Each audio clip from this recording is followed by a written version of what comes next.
kızartıyoruz. Evet. Keşke herkes soğusa da insanlar 20 işçi getireceğine 10 tane getirecek. İşçilik çok az. Tabii.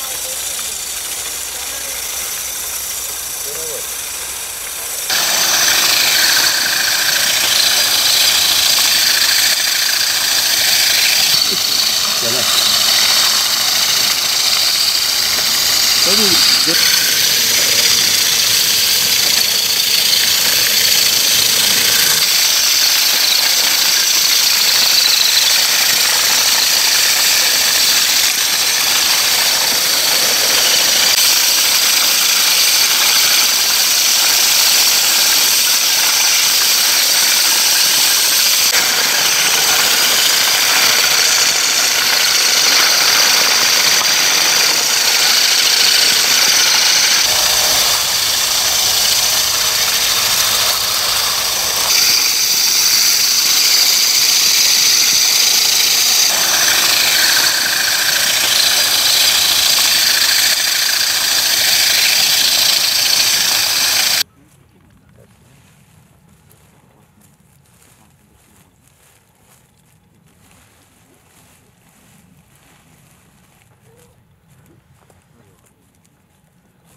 Evet, zeytin berekettir.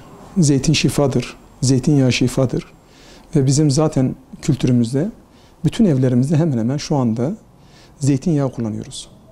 Zeytinyağı şifadır. Hem yemekler için, hem vücudunuza sürmek için, hem içmek için tamamen Kur'an-ı Kerim'de de geçen zeytin ve zeytinyağı vardır. Bu yılda bizim çok bereketli bir yılımız.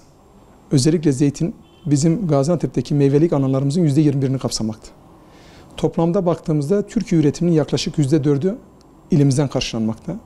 Bizim zaten kendimize ait çeşidimiz de var. Nizip yağlık çeşidimiz. Nizip yağlık çeşidinden 2,5 kilogram zeytinden 1 kilogram zeytinyağı elde ediyoruz. Bu çok önemli bakın. 2,5 kilogram zeytinden 1 kilogram zeytinyağı elde ediyoruz. Bu kadar ki verimi çok yüksek olan bir çeşidimiz. Ve o yüzden şu anda zaten zeytinin ana merkezi Nizip'le birlikte özellikle de Şahinbey bölgesi de şu anda bu konuda çok iyi. Zeytine dair bizim 66 tane şu anda zeytinyağı tesisimiz var. İşlenmesiyle ilgili. Şu anda hasat dönemi. Çiftçilerimize bereketli bir hasat dönemi diliyorum. Bizler de sahadayız. Bugün 66 tane işletmenin tamamı bizim özellikle gıda denetim ekibi arkadaşlarımız tarafından denetleniyor. Oradaki yapılan zeytinyağı sıkımla ilgili, dolumla ilgili aman bir sıkıntı oluşmasın diye. Aynı zamanda 165 tane ziraat mühendisimiz de şu anda özellikle zeytin hasatlarıyla olan yerde şu anda hasatta arkadaşlarla birlikte çalışma yapıyorlar. Hasatta nelere dikkat etmemiz lazım? Geçenlerde elimize geçti, çok uzun yıllar önce birisi yazmış. Aman sırıkla vurmayın, aman değnekle vurun. Doğru söylüyorlar.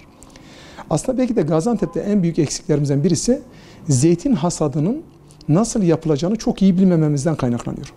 Bu Batı bu işi aşmış. Mesela bir ara Manisa'da bir inceleme yaptım ben. Manisa'da bu işi çok iyi biliyorlar. Zeytini hasat ederken aslında bir seferde değil, 3 seferde hasat ediyorlar. Yani zeytinlerin yetişmiş olgunluğa gelebilmesini sağlayabilmek için. Biz hemen bahçeye girdik mi bir seferde bunun yapıp çıkıyoruz. Aslında zeytinde sofralık olanı ayırıp, yağlık olanı ayırıp daha güzel bir şekilde bunu değerlendirebiliriz. Sofralık olanı alıp bunu salamurada, zeytin salamurasında sofrada kullanmamız lazım. Yağlık olanı alıp yağ da çekip bunu da buradan faydalanmamız lazım. Bunu yapmıyoruz, bunu mutlaka yapmamız lazım. Bir diğeri bahçeyi kesinlikle bir seferde değil, en az 2 ya da 3 seferde hasatına girmemiz lazım. Ve mutlaka elle ağacı incitmeden, değnekleri vurmadan, ağacı çok fazla sarsmadan bizim bu hasadı yapmamız lazım. Şu anda bereketli bir hasat dönemindeyiz. Rekoltemiz %215 artış var. Elhamdülillah o da Allah'ın bereketidir.